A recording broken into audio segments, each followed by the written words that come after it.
What remains of FDC?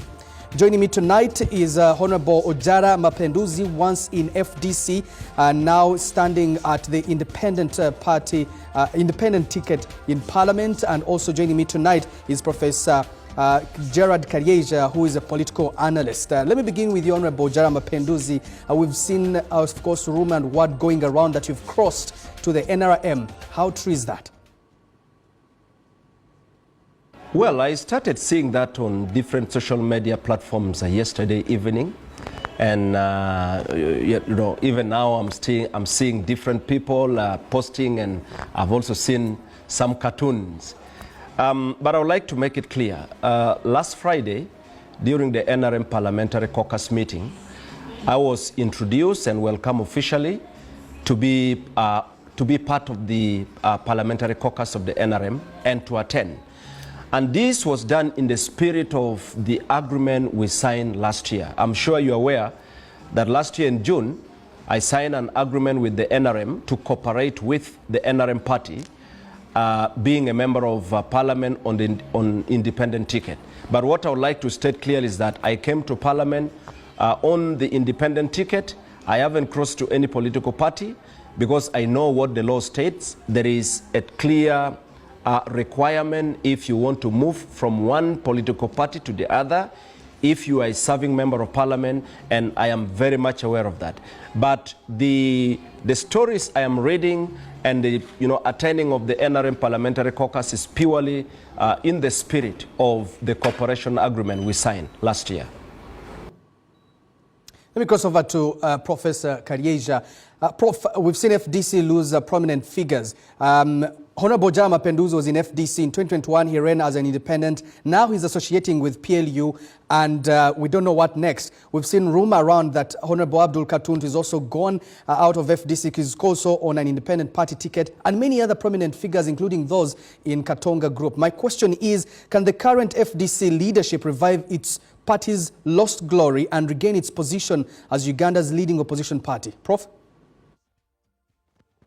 Yeah, there is a possibility that the current leadership may revive it, but it would take long. And the reason why they are in the situation or the place they are in my view, is because of two reasons. One, the leadership in FDC has failed to define, protect, and promote the values and aggregated interests it stands for.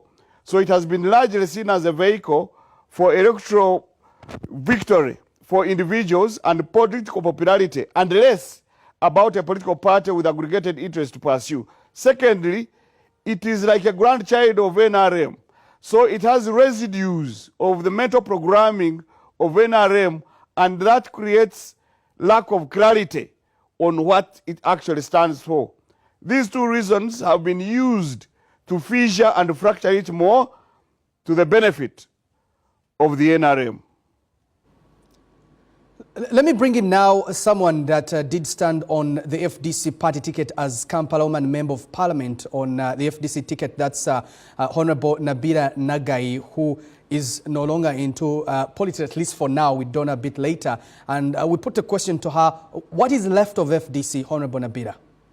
I think what has happened to FDC is the chronic organizational malnutrition that exists within our companies, our political parties, and that's exactly what has happened to FDC. Because I think being an organization that is political is a public organization.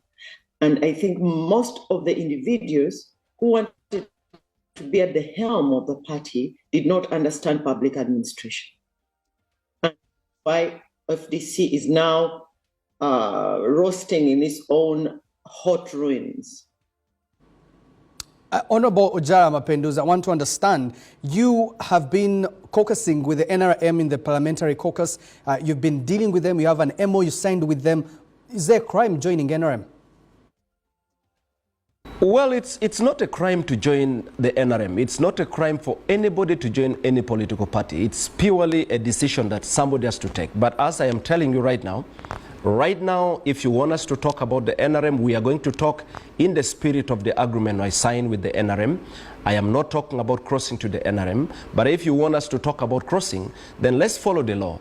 That decision, we will talk about it in future. Right now, I am an independent member of parliament, but working closely with the NRM because we signed an MOU, and we have to respect that. Professor Karyeja, what strategies do you think FDC will need to employ to regain trust and support of Ugandans? Given the current political climate, you have also the demographics showing that young people will most probably determine the vote come 2026. My hunch is that if it runs away from strong adversarial internal politics or democracy and concentrate more on consensual democracy, which involves engagement, tolerance, and management of dissent, that would strengthen it. And in order for it to be attracted to the young people, let it focus more on having them have a more engaged role and also articulation of their issues. Otherwise, it will be overshadowed by a party like NUP. Let me bring back further. Yeah, thank you, Prof. Let me bring back Honorable Nabira, as someone who has been part of FDC and been there since building it. Is it possible that it can restore its former glory? I think it's the respect for structure. Who among the individuals who are, scrambling now respects party structures? These are not Democrats who are fighting. These are many dictators who were camouflaging in FDC as Democrats. And that's why the democratic principles, when they called, they could not survive. Professor Karyeja, my last question to you. You just talked about the National Unity Platform, and we now see the emergence of PLU. We don't know whether it's going to be a political party or not. Where do you see this 2026 vote being determined? I see the PLU being a very strong arm of the NRM, and also it is being seen in a way as one of the offshoots, if you can say, the future of the NRM. So it is going to galvanize and swallow the youth wing of the NRM and also mobilize to become candidates in 2030, the 2031 election. There will be mainly foot soldiers. In 2031, there will be largely candidates all over. All right. And my last question to you, Honorable Nabira, is FDC able to rebuild strongly, but to what extent? I think FDC should be a party that goes to the shelves, and maybe generations, maybe 2 generations after, people can look at its history, and then maybe if they are brave Ugandans at that time, they can revive it. So, my last question to you, Honorable Mapenduzi. I understand, and spoken to some people in your constituency, they say that there's a lot of pressure, and that's why this room of defecting is coming from. Are you feeling the pressure? Well, I would like to state clearly that there is no pressure. I am hearing about the pressure, but I don't see the pressure. But look, I have never been a member of the NUP. I was a member of the FDC, and FDC was my first political party. But in 2020, I took the decision to leave the FDC. I stood as an independent, and I'm in parliament as a member of parliament on independent ticket. So it is not true that I've been a member of NUP. It is true that NUP appointed me to chair a committee on local government public accounts. But to the best of my knowledge, that was purely based on my experience working with the local government and my knowledge, and I believe I would do a good job, which I want to believe I did to the best of my expectation.